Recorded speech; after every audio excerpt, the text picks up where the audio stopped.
nakuwa naamini kwamba hakuna kitu chochote kile ambacho mwanadamu mwingine anaweza kufanya mimi kanishinda. If I decided to. Like as a human being, kama naweza kufanya kitu kama hichi, and if na mimi decide, I can still do it. As long as ni mtu mwanadamu mwingine anaweza kufanya, na mimi nikiamua nataka kufanya. Kwa hiyo the same way ambao everybody watching anaweza if you have dreams, anything you wanna do in life, aujua wapi kwa kuanzia.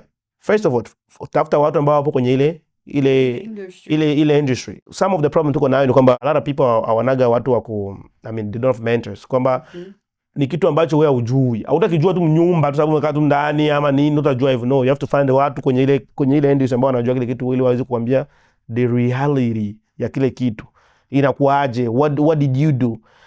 It can be hard kwa some wa Africa because Africans sometimes sisi hatumenaje kushare because sipendi kama mie because nikimwambia hivi anakuwa kama hivi, but at the end of the day I think more people ambao tumekuja huku tushakuwa very like we are willing to share like stories and all that stuff na kuambia mtu because sometimes kuna watu ambao tunataka kumuuliza ulifanya how do you do this?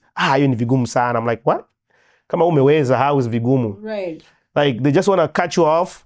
Hadi ungali tu kwenye idea they want to cut you off. Right. Ulifanyaje mpaka let's say upande wa masomo? Ulifanyaje mpaka ukasoma? Masomo uziweza, college iko very hard.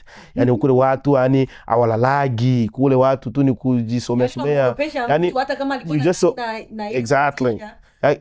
Unampa tu mtu woga tu like ndio unakosa like ilikuwaje wewe ukaweza? Like mbona wewe uliweza?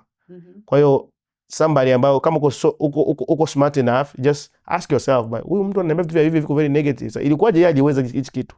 Some people they just don't want you to succeed. Yeah.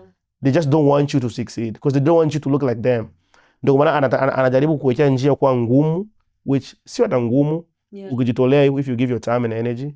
Kwa hiyo the first thing first is believe in what you do, believe in yourself, believe in your dreams, and find people that knows whatever you're trying to do.